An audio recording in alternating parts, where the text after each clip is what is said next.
तर नमस्कार मित्रांनो, तर आपल्या अजून एका मिनी व्लॉगमध्ये तुमच्या सर्वांचं स्वागत आहे. तर आज सकाळी उठल्यानंतर मी निघालो होतो शेताला. आता शेतात आल्यानंतर आता थोड्याच दिवसात पेरणी लागणार आहे. त्याच्याकरिता पेरणीसाठी आपलं शेत नीटनेटकं करावं लागणार आहे. मग या वाळलेल्या काड्या आईचणी आपल्याला जाळायचं होतं. नंतर ते आईचण वगैरे जाळून झाल्यानंतर आपल्याला मग जनावरांसाठी हा सुका चारा भरायचा होता. आता हे आहे सोयाबीनचं गुळी, जे की जनावरांना खूप आवडतं. आता घरून तर आणल्या होत्या फक्त 7-8 पिशव्या, पण हे तर गुळी खूप जास्त वाटत होतं. जाऊ द्या म्हणलं, मग जे राहिलं ते इथेच ठेवून देता येईल. नंतर ते गोळी वगैरे भरून झाल्यानंतर अंग खूप खाजवत होतं. त्याच्यामुळे मग आमच्या गावामध्ये सुटला होता कॅनेल.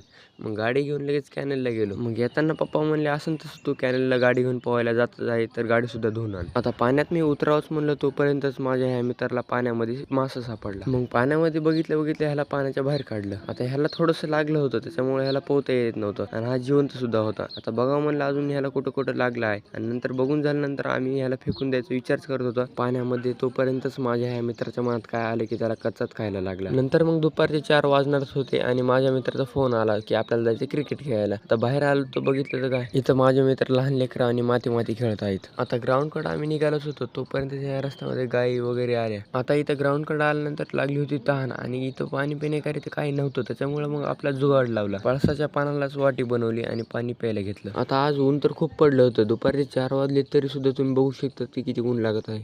नंतर मग बघत संध्याकाळ झाली आणि आमच्या मित्राची इथं मस्ती सुद्धा सुरू झाली. आता माझा हा एक मित्र आहे तर दुसऱ्या मित्राला भारतरत्न अवॉर्ड देत आहे. आता तो अवॉर्ड बघून आम्हाला खूप मस्त वाटू लागलं.